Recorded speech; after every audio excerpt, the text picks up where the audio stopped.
This past week, there were several filings in the Delphi murders case ahead of jury selection next Monday through Wednesday, but I did not feel like the filings warranted live chats. So I'm not doing live chats this weekend, but I wanted to give an update and summaries of the filings to anybody who did not see them.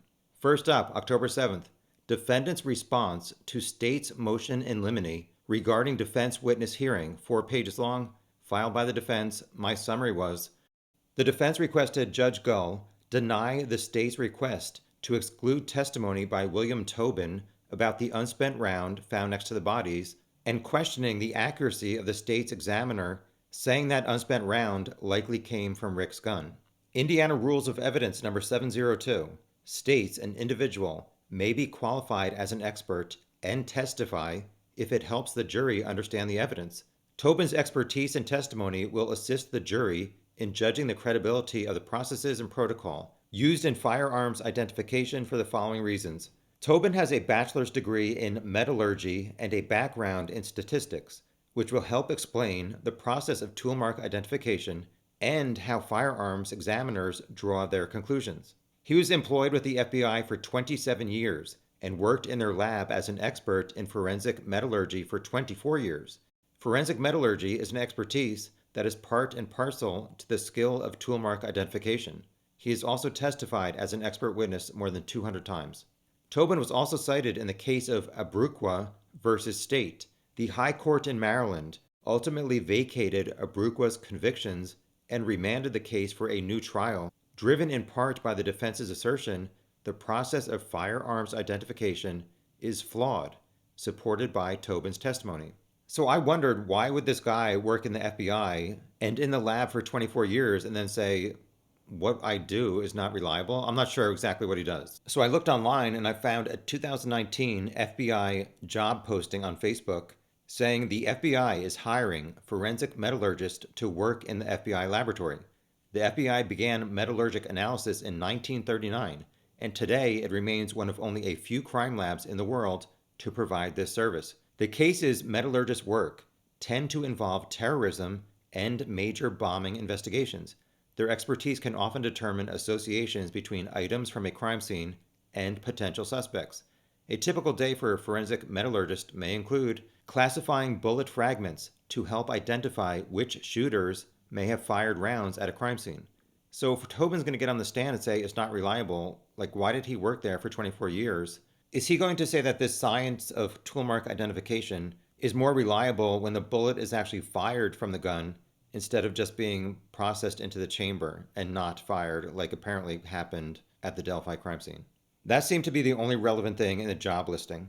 Continuing on with the defense with this quote, the state's examiner, Melissa Oberg, and they spelled Melissa wrong, but thanks to some people who said that McClelland also spelled Monon High Bridge as Monon High Bride, and somebody else said that the prosecution misspelled the word viewing. So I'm legally obligated that I have to point out errors on both sides. I can't be biased. All right, now back to this quote that's kind of shady from the defense. Quote, the state's examiner, Melissa Oberg, is nothing more than a lab technician. While she has received training in the discipline of firearms examination, anyone with a high school degree could do the same. End quote. That was kind of shady at the end there. The defense continued. Dr. Eric Warren has been retained by the defense and has a PhD in biological sciences and is a current AFTE board member. The state took Dr. Warren's deposition, and he acknowledged that a background in metallurgy and statistics would be helpful in understanding the process of firearms identification. Tobin's testimony is relevant for the following reasons. The President's Council of Advisors on Science and Technology has been critical of the methodology employed by toolmark examiners across the country. Also, the National Academy of Sciences have issued 2 reports in 2008 and 2009 critical of the accreditation, certification, and lack of independence of labs conducting firearms examinations. Continuing, Tobin's testimony tends to prove the process of examining firearms and drawing conclusions from those examinations is unreliable, and therefore the conclusions offered up by the state examiner should be given little to no weight. I just don't understand how he worked for the FBI lab for 24 years and is going to say that's not really credible. Anyway, finally, a court in Illinois was critical of the discipline of firearms identification and prohibited the prosecution from introducing any testimony from their alleged experts regarding firearms identification. Next up was October 10th, motion for order on designated defense representatives. It was 2 pages filed by the defense. My summary was, the defense wants their intern Max to be allowed in the courtroom for the trial since he helped so much over the past 2 years, even though he is also listed as a witness for the defense due to his visits with Rick at Westville Prison and detailing the conditions and interactions with guards and staff at that prison. On October 11th, a motion in limine was 2 pages filed by the defense. The summary was, the defense believes the state may present testimony from various prison guards, inmates, law enforcement officers, and Indiana Department of Correction staff members as to Rick's mental state at Westville and Wabash prisons to establish the veracity of his alleged incriminating statements. The defense will offer up the names of witnesses at a hearing on this motion or upon request by Gull. The defense referenced 4 different rules from the Indiana Rules of Evidence, including 701 and 702, and they said because the witnesses do not have sufficient life experiences or expertise in mental health that would permit making a judgment as to the mental state of Rick when he was in prison. Rule number 4 amounts to the witness drawing an opinion on an ultimate issue, whether or not the witness believes Rick is guilty of the charged allegations. And Rule 403, which tends to be confusing and misleading to the jury due to the lack of expertise in the field of mental health by these prison guards and inmates. Such evidence is not necessary for a full and fair determination of the facts in this cause. Also on October 11th, verified motion for certificate of appearance regarding out-of-state witness, 4 pages filed by the defense. The summary was, they requested Judge Gull issue a certificate of appearance directing Dr. Monica Walla to testify. Rick was assigned to Westville psychologist Dr. Walla, who was contracted by a company called Centurion. The defense recently learned that after her testimony at the August hearings, Dr. Walla was issued a gate closure by the Indiana Department of Correction, and it is believed she is no longer employed with Centurion. Apparently, Dr. Walla used the prison computer system to look at information about Kegan Kline, and she was not really authorized to do that. The defense said Dr. Walla lives in Illinois, and the defense wants to secure her appearance and testimony through the process provided for in Indiana Code 353755. The defense intends to prove that incriminating statements made by Rick were involuntary and resulted from the conditions surrounding his incarceration. Dr. Walla was in a position such that her medical opinion regarding his psychiatric condition is relevant to these proceedings. The defense believes Dr. Walla's testimony will require approximately 2 full days and specifically requests Judge Gull order Dr. Walla to appear November 11th and 12th, which is a Monday and Tuesday. The defense will reimburse Dr. Walla for her attendance at the trial and then have Carroll County reimburse them. Finally, I added this at the end because I'm going to review something else. On October 10th, the defense filed 4 different motions that were essentially the same thing, 2 pages each. Motion for transport order of Indiana Department of Correction inmate. The defense wants 4 different prisoners to testify. James Haas, who is serving 55 years for murder. I'll get to him in a second. Kegan Kline, we know he's serving 40 years for CSAM. Somebody named Richie Davis Jr. is serving 50 years for selling meth. And the name Brian Chadwell will be familiar to some of you because he was arrested and is now serving 90 years for assaulting a young girl who walked by his home. What he did to her was horrible. And for a few weeks, people online thought maybe he was the killer. So I put this at the end of my video because I thought some people may want to see this full letter that this prisoner, James Haas, wrote on February 12th, 2019. I'm not sure who it's to. At the top, it just says, to whom. And his handwriting is pretty messy, so I tried to transcribe it as best I could. So I'm going to show you the pages now, 1, 2, and 3. And these next 2 PowerPoint slides are what I transcribed from that letter as best I could.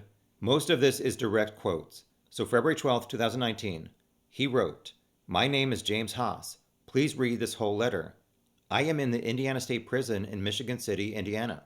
What I am going to tell you may sound bizarre, but it is all true.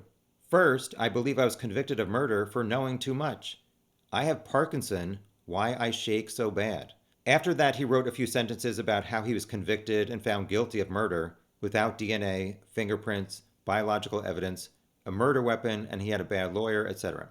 Concerning his murder case and trial, the Carroll County Comment had a story, and it was from February 7th, 2018. The title was Good Solid Police Investigation leads to guilty verdict for Haas. I'm not going to spend time reviewing this, but if you want to pause, you can read it. This is one other article about his case. That's his Tinder profile picture. So after he complained about being wrongfully convicted, he went on to say that Ron Logan confessed to him. Pretty much all of this is a direct quote from his letter. Now for what this is all about. The Delphi homicide murder in Delphi, Indiana, Abby and Libby. I know who did it. This is no prank or joke. This is where it gets bizarre. I was in the Carroll County Jail with the man, and he confessed everything. He told me things the public don't even know. So you want me to say it? Okay. And then in parentheses, he wrote, he told me.